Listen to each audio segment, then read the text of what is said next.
Hello friends, मैं हूं अर्जुन। इस वीडियो में बात करेंगे हम पोर्ट्रेट स्केचिंग के बारे में। मैं आपको पोर्ट्रेट स्केचिंग के बारे में बताऊंगा और किस तरीके से स्केचिंग करते हैं स्टार्टिंग में, उस चीज़ के ऊपर डिस्कस करेंगे। मैं आपको नॉलेज के लिए बता दूं, ये जो मैं पेंसिल यूज़ कर रहा हूं ये सॉफ्ट चारकोल पेंसिल है और इसी से हम लाइट एंड डार्क करेंगे। तो सबसे पहले हम पोर्ट्रेट के बाहरी हिस्से जो होते हैं, आउटलाइन जो होती है, वो बना रहे हैं। मैं यहाँ पे कोई रेफरेंस यूज़ नहीं कर रहा हूँ। जितनी स्किल हमें अभी तक इकट्ठी की है, जितना हमें आता है, जिस तरीके से आपने किसी बुक से, किसी आर्टिस्ट से, कहीं यूट्यूब से, कहीं से भी आपने कुछ सीखा है, तो उसको स्केच करना है। मतलब आपको अपने तरीके से जो डायरेक्शन आपको चाहिए, जो एंगल आपको चाहिए पोर्ट्रेट की, आप वो ड्रॉ करके इस तरीके से स्केचिंग कर सकते हैं। मैं उसके बारे में आपको बता रहा हूँ। ये कोई मेथड नहीं है इस तरीके से सीखने का, कोई स्टडीज़ नहीं है, लेकिन मैं आपको अपने एक्सपीरियंस से बता रहा हूँ कि स्टार्टिंग में हमें क्या करना होता है, चीज़ें किस तरीके से हैंडल करनी होती है। अभी बिल्कुल साइड पोज है। साइड पोज में हमें आईज, नोज़, लिप्स इस तरीके से हैंडल करना है कि आपकी डायरेक्शन सही रहे, आपके हल्के से लाइट एंड शेड्स सही रहे। आप 2 या 3 टोन में काम कर सकते हैं स्टार्टिंग में। तो आपके पास एक मोल्ड रेडी हो जाता है। मोल्ड मीनिंग कि आपको पता चल जाता है कि कहाँ पे कौन सी चीज़ आ रही है, इतनी चौड़ाई, मोटाई, ये सारी चीज़ें इसमें आ जाती हैं। आपके पास सिंपली एक आइडिया हो जाता है कि आपको साइड पोज में किस तरीके से इसको ड्रॉ करना है, किस तरीके से शेडिंग करनी है। जैसे अभी हम कुछ भी इसमें डिटेल नहीं कर रहे हैं, लेकिन हल्का हल्का इसमें ये पता चल रहा है कि हमारी आईज़ किस तरीके से आ रही है, नोज़ की डायरेक्शंस, लिप्स की साइड पोज, चिन, और यहाँ पे हेयर लाइन जो हम ऑलरेडी हर एक पोर्ट्रेट में करते हैं। यहाँ पे हम इमेजिनरी से किसी भी तरीके से कोई भी कैरेक्टर बना लेते हैं। मैं इमेजिनरी ड्राइंग्स इसलिए प्रेफर ज़्यादा करता हूँ क्योंकि जब भी आप कोई काम कर रहे हैं, जब भी आप कोई स्टडी कर रहे हैं, तो उसको हम लिख के याद नहीं रख सकते, हम उसकी प्रैक्टिस कर सकते हैं। प्रैक्टिस में आपको यही चीज़ें इंपॉर्टेंट रहती हैं कि जो भी सीखा है उसको बार बार से आप बना के देखें। तो ज़रूरी ये है कि जो चीज़ें पहले आती हैं आप उसी के ऊपर फोकस कीजिएगा, उसी को बिना देखे बनाने की कोशिश कीजिएगा। उससे काफ़ी स्किल होती है। आपको चीज़ें बार बार रिपीट करने की ज़रूरत नहीं। फिर 1-2 बार अगर इमेजिनेशन आपने कर लिया स्केच को, तो आपको फिर वो चीज़ें याद रहती हैं। आप कहीं पे भी कैसे भी उसको ड्रॉ कर सकते हैं। तो ये स्टडी का एक मेथड होता है, किसी चीज़ को ड्राइंग में याद रखने का तरीका होता है, ये मुझे लगता है। यहाँ पे कोई और डायरेक्शन, जैसे कोई भी फेस का एंगल ले लो, और स्टार्टिंग में जो भी चीज़ आपको आती है वहीं से स्टार्ट करना है। धीरे धीरे आपके माइंड में पोज आने लगते हैं। जैसे आपके फेस के एंगल्स आपको, जैसे आप कहते हैं कि ऊपर उठा हुआ या नीचे झुका हुआ फेस, या किसी और डायरेक्शन में, या 1/4 या 3/4, तो इन एंगल्स को आपने बना बना के देखना है। आपको इमेजिन करना है कि ये देखो, जैसे हम कोई भी यहाँ पे मेथड यूज़ नहीं कर रहे हैं। मेथड मीनिंग कि लूमीज मेथड या फिर ग्रिड मेकिंग या फिर कुछ भी, एनीथिंग कहीं देख के कुछ नहीं है। सिंपल उसको इमेजिन करके बना रहे हैं। तो स्किल में यही चीज़ है कि जो चीज़ आपको नहीं आ रही है उसको भी ऐड करना है धीरे धीरे। जैसे आपको साइड पोज आता होगा, आपने बहुत अच्छे से ड्राइंग की होगी, लेकिन धीरे धीरे हम जब एंगल्स जो नहीं आते उसको भी बना के देखना है। हो सकता है आपको पहली बार नहीं बनेगा, 2-4 बार, 10 बार नहीं बनेगा, लेकिन एंड टू एंड उसने बनना ही है। आप प्रैक्टिस कितनी कर रहे हैं, उसको कितना समझते हैं। जैसे फेस का एंगल है तो आईज़ इस तरीके से दिख रही हैं, ठीक है? ये फोरहेड हो गया, ये चिक्स वाला पॉइंट हो गया, ठीक है? ये मैं हल्का सा पीछे से डार्क कर देता हूँ, ये पॉइंट्स हो गए। अब ये देखो, नोज़ हल्का सा साइड पे जा रहा है, तो यहाँ पे नोज़ इस डायरेक्शन में बनेगा। यानी कि जब आपके आईज़ का पता चल जाता है कि उसके नीचे जिस साइड डायरेक्शंस आईज दे रही हैं उसी डायरेक्शन में आपको नोज़ बनाना होता है।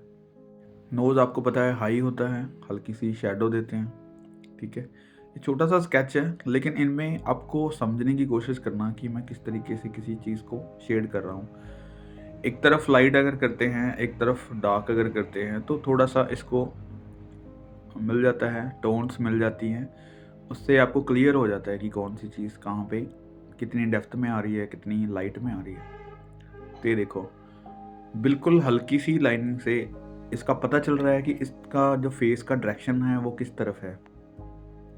जो फीचर्स हैं, नोज़, लिप्स, इनकी डिटेलिंग हम कर सकते हैं, आईज़ बहुत अच्छे से बन सकती है। लेकिन ये बनाना बहुत ज़रूरी है जो हम मोल्ड बना रहे हैं। इसको जब तक हम रेडी नहीं करेंगे तब तक हम डिटेलिंग में नहीं जाएंगे। यहाँ पे डार्क से कितनी मर्जी आप डिटेलिंग कर लो, लेकिन जब तक ये पॉइंट्स आपके गलत रहेंगे तब तक आपको डिटेलिंग में मज़ा नहीं आएगा। आपको वही चीज़ बार बार खटकती रहेगी कि वहाँ पे ड्राइंग गलत है, कुछ डायरेक्शंस जो नोज़ की है या आईज़ की है वो सही नहीं बनी। तो ये चीज़ों को थोड़ा सा स्टडी करना होता है इस तरीके से।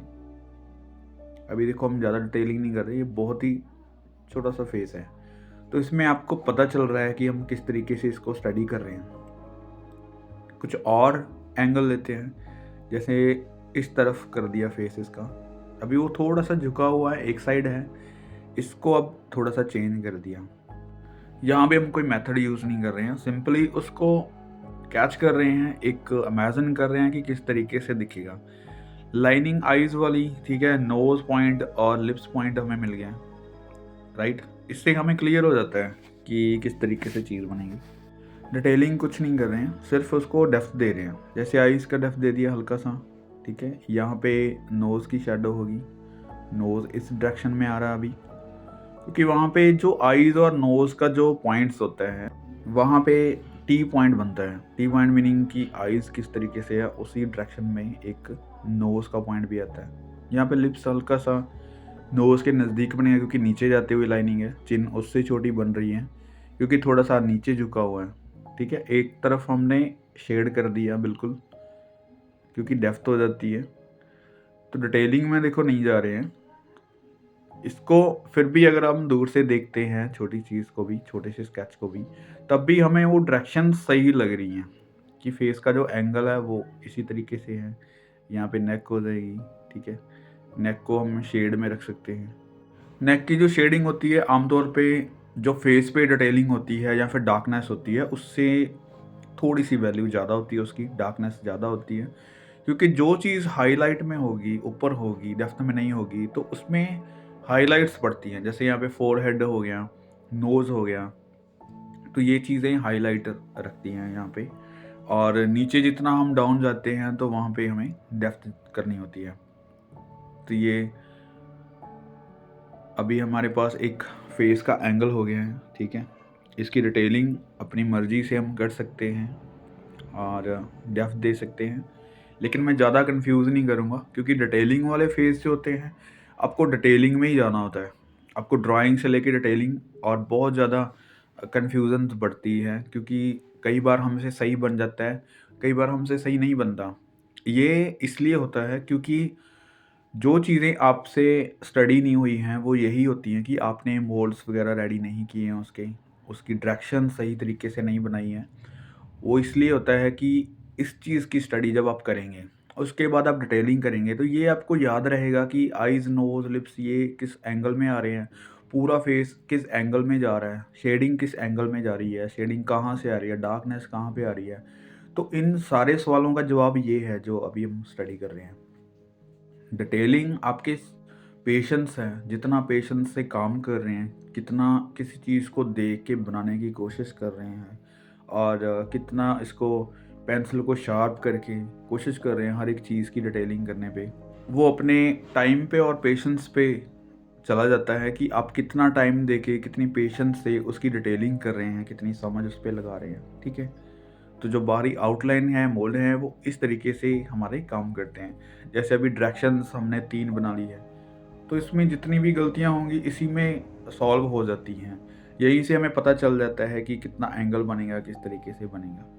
तो फेस के एंगल्स कितने सारे रहते हैं हमें पता है, हर एक डायरेक्शन में हर एक करैक्टर को देखते हैं हम। तो मेन चीज़ मैं आपको ये बताना चाहूँगा कि जब भी आप किसी फेस की डिटेलिंग कर रहे हैं या फिर ड्राइंग बना रहे हैं या फिर इस तरीके की स्केचिंग कर रहे हैं, तो आप कोशिश कीजिए कि उसको सिंपल कितना कर सकते हैं।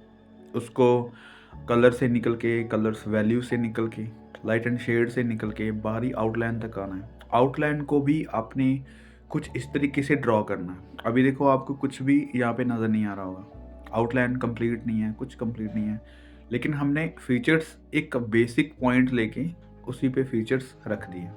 अब धीरे धीरे उसको बनाने की कोशिश कर रहे हैं समझ के कि कहाँ पे कौन सी चीज़ स्टैंड करती है। जैसे यहाँ पे नेक हो गया, ठीक है, इसका जो भी पॉइंट्स अभी बनेंगे हम क्लियर करते रहेंगे। जैसे यहाँ पे हमें आइज़, नोज, लिप्स इस चीज़ से पता चल गया कि इस साइड पे ये कान की ड्राइंग आ रही है, इस तरफ फोरहेड बन रहा है, ठीक है। अभी इसका हेड कितना बड़ा बन रहा है वो पता चल रहा है। यहाँ पे हेयर्स कोई स्टाइल में बना सकते हैं हम। तो ज़रूरी है कि आपको ये चीज़ समझनी है कि जब तक ये ड्राइंग बन जाती है उसके बाद हमें इसको देखना है कि कौन सी चीज़ कितनी गलत हो रही है, कितनी सही हो रही है, कहाँ पे हम कोई शेड कर रहे हैं, कहाँ पे कोई लाइट एंड डार्क दिखा रहे हैं। तो ये है पोर्ट्रेट की स्केचिंग। जैसे हमारे पूरे रास्ते खुल जाते हैं कि इसमें हम डिटेलिंग कहाँ कहाँ कर सकते हैं, इस चीज़ को किसी भी एंगल से बना सकते हैं, कोई भी करैक्टर हम उसका रेडी कर सकते हैं। जैसे ये अभी अपने तरीके से हम बना रहे हैं, ठीक है। इसका हेयर स्टाइल हमने चेंज कर दिया। तो स्टार्टिंग में कोई हेयर स्टाइल रखने की ज़रूरत नहीं है, आपको स्कल समझनी है, ठीक है। धीरे धीरे हम उसकी डायरेक्शन समझ रहे हैं, उसकी डेप्थ समझ रहे हैं, फिर धीरे धीरे उसके करैक्टर पे आते हैं। करैक्टर्स बनाना बहुत इजी है, इतना ज़्यादा मुश्किल नहीं है। अभी हम इसके हेयर स्टाइल कुछ भी बना सकते हैं, राइट। और इसके मुस्टैचेस हो सकते हैं, बियर्ड हो सकती है, इस पे कुछ बंधा हुआ हो सकता है। लेकिन जो बेसिक है, जो हमारी स्कल है, स्कल का मॉडल है, उसके एंगल्स हैं, वो बहुत इम्पोर्टेंट है। और हम पहले से ही करैक्टर बनाने की कोशिश करेंगे तो हमसे नहीं बनेंगे, क्योंकि जो बेसिक है वो जानना बहुत ज़रूरी है। और मैं कोशिश करूँगा कि आप इसी तरीके से ट्राई करें, क्योंकि इन चीज़ों में जो आगे के रास्ते हैं वो बनते हैं।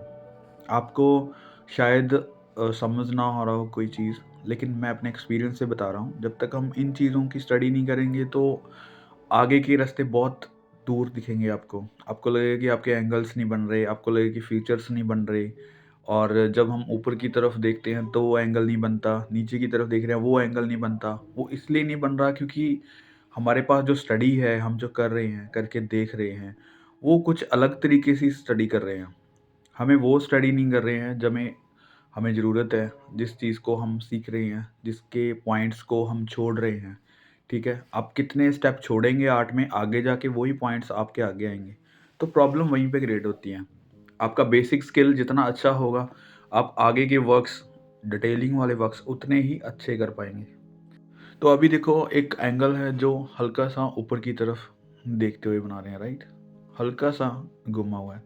तो वैसे ही जितना उसकी ऊपर की तरफ फेस है, उतनी ही आइज़ में आप देखेंगे आइज़ की जो डेप्थ है, एक तरफ उतनी ज़्यादा है, एक तरफ उतनी कम है, ठीक है? नोज़ का भी नीचे वाला पॉइंट्स बन रहा है। अब दोनों को करैक्टर में देख रहे हैं, जैसे एक पे शेड्स नीचे की तरफ जा रही है, ऊपर से लिया हुआ पॉइंट है, आइज़ की डेप्थ हल्की-सी है। इसको हम थोड़ा-सा नीचे की तरफ से देख रहे हैं, तो इसका एंगल जो है हल्का-सा चेंज हुआ है। आइज़ दिखनी स्टार्ट हो गई हैं, नोज़ का नीचे वाला टिप दिखने स्टार्ट हो गया। और जैसे वहाँ पे ऊपर वाला लिप्स नहीं दिख रहा था, नीचे वाला दिख रहा है हाईलाइट, तो इसमें ऊपर वाला लिप्स ज़्यादा दिख रहा होगा हल्का-सा। चिन की जो जॉ लाइन की नीचे वाला हिस्सा है, वो आपको दिखाई दे रहा है। मतलब आपको इन चीज़ों को समझना बहुत ज़रूरी है। जब भी आप एंगल चेंज करते हैं, वहीं पे आप कोशिश कीजिए। जैसे ये एक डायरेक्शन बनाई थी, दूसरी डायरेक्शन उसी के तरीके से, कि जो चीज़ वहाँ पे नहीं दिख रही है, तो नीचे से अगर ऊपर की तरफ हम फेस करते हैं, तो जो चीज़ें वहाँ पे कम दिख रही हैं, वो इसमें ज़्यादा दिख रही हैं, राइट? जैसे ये आइज़ वाली डेप्थ होगी। मैं यहाँ पे डिटेलिंग तो नहीं कर रहा हूँ, लेकिन एक डेप्थ देने की कोशिश कर रहा हूँ ताकि हम ज़्यादा क्वांटिटी में काम कर पाएँ। नहीं तो एक ही चेहरा बनेगा, 1-2 ही फेस बनेंगे, वीडियो बहुत लंबी हो जाती है। तो इससे देखो एक और बना के देखते हैं स्केच। जैसे यहाँ पे ले लो, कोई और एंगल ले लेते हैं, बिल्कुल नीचे को झुका हुआ, ठीक है। ये डायरेक्शंस अलग से होगी, ये डायरेक्शन एक और ले लेते हैं, कुछ इस तरफ से। जैसे हम अपने शोल्डर के ऊपर लगाते हैं अपनी चिन। मैं आपको थोड़ा समझा देता हूँ। जैसे एक शोल्डर उधर चला गया, एक अपनी तरफ हो गया, ये शैडो वाला पॉइंट्स हो गया, ठीक है। नेक को हमेशा हम डार्क में ही रखते हैं, मैं आपको थोड़ा सा बता देता हूँ, क्योंकि इतनी हाईलाइट नेक पे नहीं पड़ती जितना हम सोच लेते हैं। पोर्ट्रेट में हाइलाइट्स रुक जाती हैं। नेक पे आके हमें हल्का सा डार्क दिखाना होता है, क्योंकि फेस पे जो हाइलाइट है वो फिर निकल के आता है, मतलब हाइलाइट होता है। नेक को, बॉडी को, नीचे वाले पॉइंट्स को हमने उतना ही डल करना होता है अगर हमें फेस के एक्सप्रेशंस, फेस के ऊपर फोकस लेके जाना होता है। जैसे हम किसी भी कॉम्पोजिशन में काम कर रहे हैं, तो कॉम्पोजिशन में अगर भीड़ में 10 लोगों में अगर एक के ऊपर फोकस करना होगा तो हम उस चीज़ को हाईलाइट करते हैं, ब्राइट कलर्स लगाते हैं या फिर डार्क में दिखाते हैं। तो बाकी को डिटेलिंग ज़रूर होती है, लेकिन उस पे फोकस करने के लिए हमें बाकी के कलर्स म्यूट करने पड़ते हैं। बहुत सारी चीज़ें हैं जो हमें एक तरफ जो पेंटिंग को देखते हैं, फर्स्ट लुक जो है उसी के ऊपर जाएँ, जो कि मेन है, फोकस है जहाँ पे। तो इस तरीके से ये चीज़ें थोड़ी-सी हैवी होंगी आपके लिए जो बिल्कुल बिगिनर हैं, लेकिन आपको धीरे-धीरे समझ आएगा जैसे-जैसे आप चैप्टर्स देखेंगे, जैसे-जैसे हम काम कर रहे हैं स्टेप बाय स्टेप, तो आपको पता चलेगा कि हम किस चीज़ के ऊपर फोकस करना चाहते हैं। आप जब भी अभी इमेजिनेशन करेंगे, कुछ अपने तरीके से काम करेंगे या फिर कोई भी इसमें एंगल्स बनाएँगे, जैसे हमने कितने सारे एंगल्स बना के देखे हैं पोर्ट्रेट के, तो इस तरीके से जब आप ड्राइंग्स, छोटे-छोटे स्केचेस करेंगे, तो आपको पता चलेगा कि कहाँ पे कोई गलती हो रही है, कहाँ पे कोई मिस्टेक्स बन रही है और उस चीज़ को हम किस तरीके से सुधार सकते हैं, राइट? तो फ्री हैंड काम करने का यह तरीका है, कुछ स्किल सीखने का तरीका है जो आप कर रहे हैं। ये मेरा एक्सपीरियंस है कि इससे बहुत सारी चीज़ें क्लियर होती हैं पोर्ट्रेट के बारे में। आप छोटे-छोटे स्केचेस करें, आप क्वांटिटी में काम करें। जितनी आपकी क्वांटिटी ज़्यादा होगी, जितने आप काम ज़्यादा करेंगे, उतना ही आपको ज़्यादा आएगा। क्वालिटी उसी में से निकल के आती है। मैं हर वीडियो में यही बोलता हूँ कि आपको कम से कम रोज़ 10-12 स्केचेस इस तरीके से करने हैं, समझ के करने हैं और ऐसे ही नहीं बनाते जाना। स्टडी को सही तरीके से इस्तेमाल करना है, स्टडी को सही तरीके से, सही डायरेक्शन से करना है, तभी हमें पता चलता है। ये ज़रूरी नहीं है कि 100 स्केचेस बनाएँ, ये ज़रूरी है कि हमने 10 स्केचेस भी बनाए लेकिन उनको समझ के बनाना है, राइट? मैं थोड़ा-सा एक बड़ा साइज़ करके बताता हूँ, थोड़ा-सा साइज़ बड़ा करते हैं, उसकी हल्की-सी मैं स्केचिंग करके बताता हूँ। जैसे आपने छोटे-छोटे स्केचेस बनाए, उसमें आपको क्लियर हो गया कि एंगल्स किस तरीके से लेते हैं फ्री हैंड, थोड़ी-सी शेड और मोल्ड के बारे में हमने सोचा, फीचर्स के बारे में हल्का-सा डेप्थ देने की कोशिश की, ठीक है?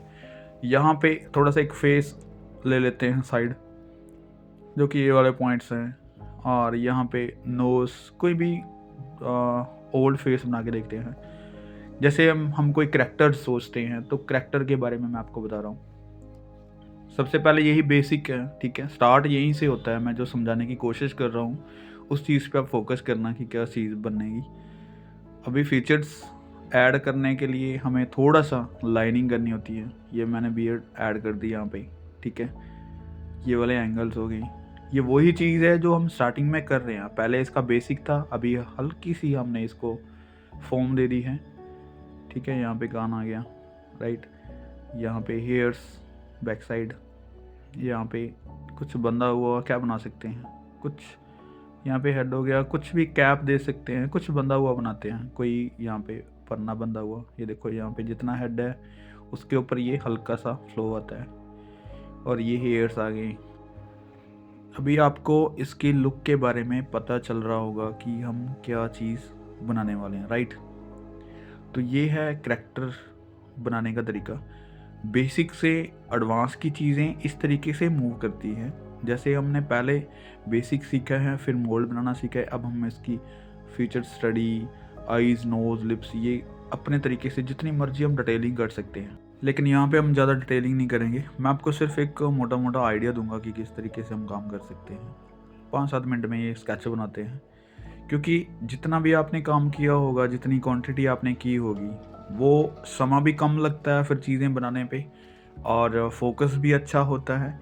आपको ज़रूरी नहीं कि हर बार अपनी स्टडी में डिटेलिंग वाले काम करने हैं। डिटेलिंग वाली चीज़ें आप अलग से स्टडी कर सकते हैं। लेकिन जो आपकी स्किल वाली चीज़ है, तो आपको एक पेंसिल ऐसी लेनी है, जैसे ये चारकोल पेंसिल है, इसकी हैंडलिंग किस तरीके से है। एक ही पेंसिल को यूज़ कर रहा हूँ मैं, light and dark and middle सारी चीज़ें इसी से इस्तेमाल कर रहा हूँ। कोशिश ये कीजिए कि जो भी मटेरियल है आपके पास, उसी चीज़ को अच्छे से कोशिश कीजिए यूज़ करने की, अच्छे से जानने की। जैसे मुझे इस पेंसिल के बारे में अभी ये पता है कि मैं कितना प्रेशर देके इसको मिडल टोन दे सकता हूँ, कितना प्रेशर देके इसको डार्क कर सकता हूँ, लाइट कर सकता हूँ। ठीक है। तो ये चीज़ें आपके पास भी होनी चाहिए, आपकी स्किल में भी होनी चाहिए। जैसे हम विलो चारकोल यूज़ करते हैं या फिर किसी चारकोल स्टिक का इस्तेमाल करते हैं। तो हम क्या कर रहे हैं, स्टार्टिंग में कोई चीज़ मटेरियल लिया और उसको कोई अच्छा आर्ट वर्क बनाने की कोशिश करते हैं। लेकिन हमें ये नहीं है कि हम उस मटेरियल को पहले रफ़ कोई चीज़ बना के देखें, उसको चला के देखें, उसको ऐसे पेज पे चलाएँ कि वहाँ पे क्या चीज़ बन रही है, कुछ रफ़ली आइडिया लें उससे कि ये हम किस तरीके से इसको हैंडल कर सकते हैं। तब चीज़ें अपने कंट्रोल में होती है। जब मटेरियल के बारे में आपको जितना पता होगा उतना ही अच्छा आर्ट वर्क बनता है, उससे उतनी ही ज़्यादा अच्छी चीज़ें बनती हैं। तो अभी हम इसको 4-5 मिनट में फिनिश करते हैं। जैसे कुछ भी डिटेल्स नहीं कर रहा, मैं हल्की सी शेड के तरीके से बता रहा हूँ। लाइट एंड डार्क हल्का सा कर रहे हैं, वहाँ पे पता चलता है चीज़ों का कि हम किस डायरेक्शन में क्या चीज़ डेप्थ में बना रहे हैं। वो देखो, हल्का सा मर्ज किया है तो लाइनिंग सॉफ्ट हो जाती है। अब इसकी बियर्ड अगर हल्की सी हम वाइट बनाते हैं तो हमें स्किन टोन जो है वो हल्का सा डार्क करना होता है, तब ये चीज़ें हल्की सी हमें लाइट लगेंगी। ठीक है, हम हल्की सी डार्क और हल्की सी लाइट इस तरीके से दिखाएंगे। अब नेक है तो ऑब्वियसली यहाँ पे जितना हम डार्क करेंगे उतनी ही बियर्ड इसकी ऊपर की तरफ दिखेगी हमें। यहाँ पे हल्का सा डार्क पॉइंट्स, जैसे हम हेयर्स बनाते हैं तो हमें ज़रूरी नहीं है कि एक एक हेयर्स को दिखाया जाए। यहाँ पे एक एक चीज़ को क्लियर करना है। आपको जब स्केच करना है तो आपको सिर्फ ये देखना है फ्लो में कि आप डार्क कहाँ पे कर रहे हैं, लाइट कहाँ पे कर रहे हैं। आपका यहाँ पे कोई स्टाइल नहीं हम यूज़ कर रहे हैं, कोई हैचिंग या क्रॉस हैचिंग या स्टिपलिंग, इन चीज़ों में आपने कंफ्यूज नहीं होना। अपने वैल्यू के ऊपर काम करना है। जैसे मैं हेयर्स बना रहा हूँ, हल्के से डार्क कर दिए, यहाँ पे बियर्ड हल्की सी मैं डार्क कर रहा हूँ, तो ये कोई डायरेक्शंस नहीं है लाइन की मेरी। मैं हर एक डायरेक्शन में पेंसिल को चलाने की कोशिश कर रहा हूँ। मैं वैल्यू के ऊपर काम कर रहा हूँ। मुझे डार्क चाहिए तो वो चाहे स्ट्रेट लाइन से हो, चाहे तिरछी लाइन्स हो, चाहे वो रेंडरिंग में हो, क्रॉस हैचिंग में हो, जैसे भी मुझे उस चीज़ को डार्क दिखाना है एंड लाइट दिखाना है। ये चीज़ अभी देखो धीरे धीरे पोर्ट्रेट का जो मोड है वो रेडी हो रहा है, राइट। तो हमारे पास कोई भी चीज़ हो, हम किसी भी चीज़ की स्केचिंग कर रहे हैं तो वो डायरेक्शंस पेंसिल की नहीं देखनी, हमें कोई स्टाइल नहीं देखना। हमें कोशिश करना है कि हमें लाइट एंड डार्क के ऊपर किस तरीके से काम कर सकते हैं, हम चीज़ों को सही किस तरीके से देख सकते हैं।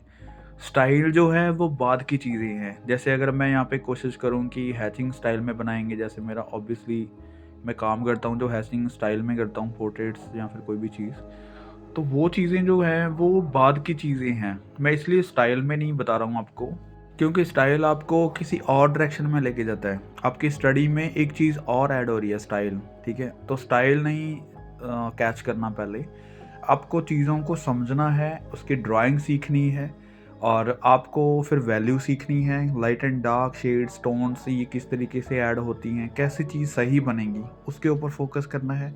फिर धीरे धीरे हम उस चीज़ की क्वांटिटी बनाएंगे।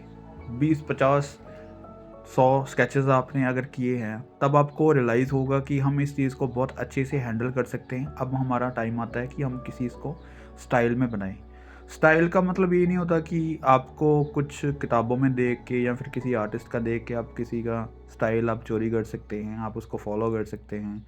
ये चीज़ें नहीं होती। आपको कंफर्टेबल क्या चीज़ लग रही है, आपको हैचिंग में करना अच्छा लग रहा है, आप अच्छे से चीज़ बना सकते हैं, वो आपका स्टाइल है। आप क्रॉस हैचिंग में बहुत अच्छी चीज़ कर सकते हैं, रिज़ल्ट बहुत अच्छा मिल रहा है, तो वो आपका स्टाइल है। ठीक है, आप अगर स्टिपलिंग में बहुत अच्छी चीज़ बना रहे हैं, टाइम लगा के, आपके पास पेशेंस है, तो आप उससे बहुत अच्छा काम कर सकते हैं। आपने काफ़ी सारे आर्ट वर्क बनाए तो आपका वो स्टाइल डेवलप हो जाता है, सब बोलेंगे कि ये आपका स्टाइल है। तो ज़रूरी नहीं है कि आपको किसी भी चीज़ को किसी स्टाइल में ही बनानी है। मेरे पास जो स्टूडेंट्स काफ़ी हैं वो स्टाइल के ऊपर बहुत फोकस करते हैं कि हमें क्रॉस हैचिंग या फिर इन चीज़ों के ऊपर हम किस तरीके से बना सकते हैं। मैं आपको बहुत अच्छे से बता रहा हूँ कि स्टाइल अपने आप बन जाता है जब आप कुछ क्वांटिटी में काम करेंगे, स्टाइल निकल के आ जाता है। आपको फोकस यही करना है कि आपसे चीज़ें सही बने। आप कोई भी ड्राइंग बना रहे हैं, कुछ भी स्केच बना रहे हैं तो वो बहुत अच्छे से बने। तो उम्मीद करता हूँ इस पोर्ट्रेट स्केचिंग में आपको काफ़ी चीज़ें क्लियर हुई होंगी, जो भी हमने डिस्कस किया, जो भी चीज़ें बनाई। Thank you so much for watching this video.